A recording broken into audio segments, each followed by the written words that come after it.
Hello friends, स्वागत है आप लोगों का हमारे यूट्यूब चैनल रचना ऑनलाइन क्लासेस में। आज की इस वीडियो में हम बिहार डीएलएड एंट्रेंस एग्जाम 2024 के लिए साइंस के यहाँ पर हम तत्वों का वर्गीकरण जो है चैप्टर, उससे हम कुल 20 क्वेश्चंस को करने वाले हैं। तो आप लोग वीडियो को अंत तक जरूर देखें।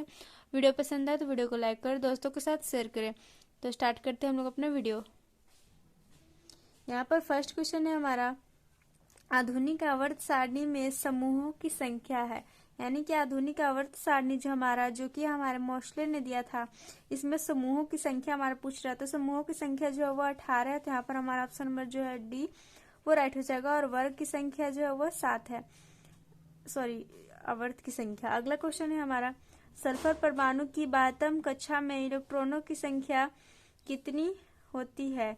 यहाँ पर जो हमारा पूछा है सल्फर परमाणु की जो 12वीं कक्षा उसमें इलेक्ट्रॉनों की संख्या कितनी होती है। तो सल्फर परमाणु की जो परमाणु संख्या होती है वो होती है 16।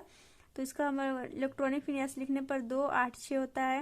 यानी कि इसके 12वीं कक्षा में जो कितने इलेक्ट्रॉन है 6 है। तो यहाँ पर हमारा ऑप्शन नंबर सी जो है वो सही हो जाएगा। अगला क्वेश्चन है हमारा, आवर्त सारणी के उद्दग्र स्तंभों को क्या कहा जाता है। आवर्त सारणी में जो उद्दग्र खड़े खड़े स्तंभ होते हैं, इन स्तंभों को जो है क्या कहा जाता है। तो इन स्तंभों को जो है वर्ग कहा जाता है। हमारा ऑप्शन नंबर ये जो है वो सही हो जाएगा।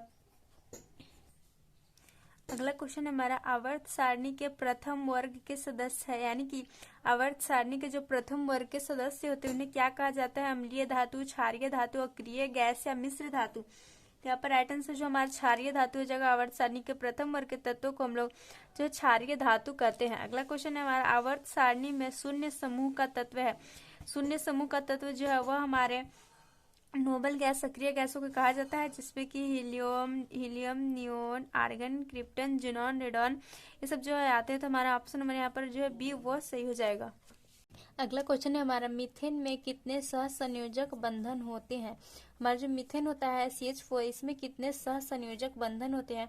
तो इसमें जो आपके 4 सहसंयोजक जो है बंधन होते हैं। तो यहाँ पर जो हमारा ऑप्शन नंबर बी जो है वह सही हो जाएगा। अगला क्वेश्चन है हमारा, आधुनिक आवर्त सारणी में तत्वों के वर्गीकरण का आधार क्या है। आधुनिक आवर्त सारणी जो है वो हमारा उसमें तत्वों के वर्गीकरण का आधार क्या है।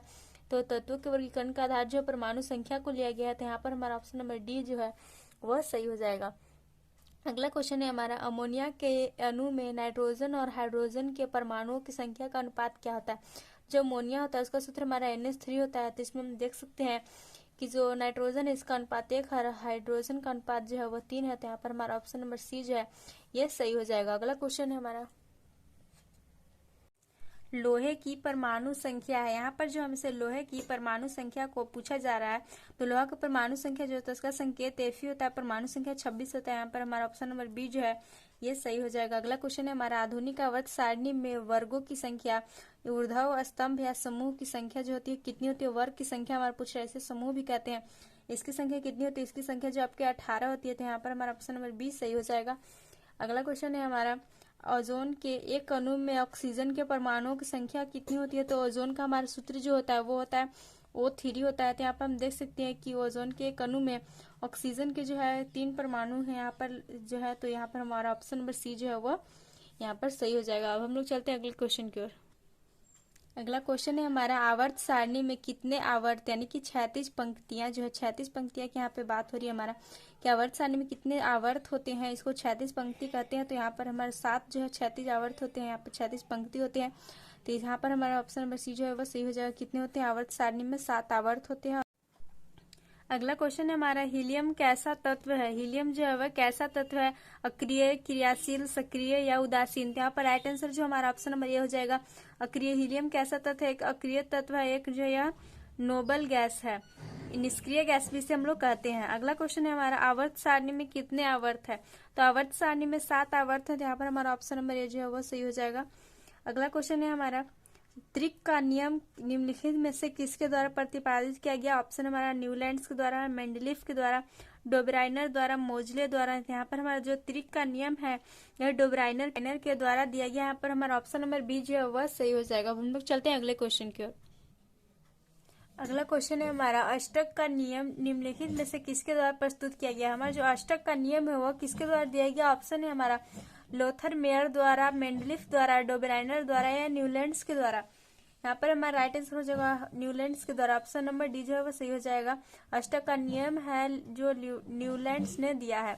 अगला क्वेश्चन है मेंडलीफ के आवर्ती नियम के अनुसार तत्वों के गुणधर्म इनमें से किनका आवृत्ति फलन होता है। यानी कि मेंडलीफ ने जो आवर्त सारणी दिया उसके अनुसार जो तत्वों का गुणधर्म होता है वो किसके आवर्ती फलन होता है। तो उन्होंने जो है परमाणु द्रव्यमान के आधार पर ये जो नियम दिया था आवर्त का नियम, तो हमारा ऑप्शन नंबर बी जो है जगह। और उसके बाद आधुनिक आवर्त सारणी मोस्टले ने दिया वो परमाणु संख्या के आधार पर है।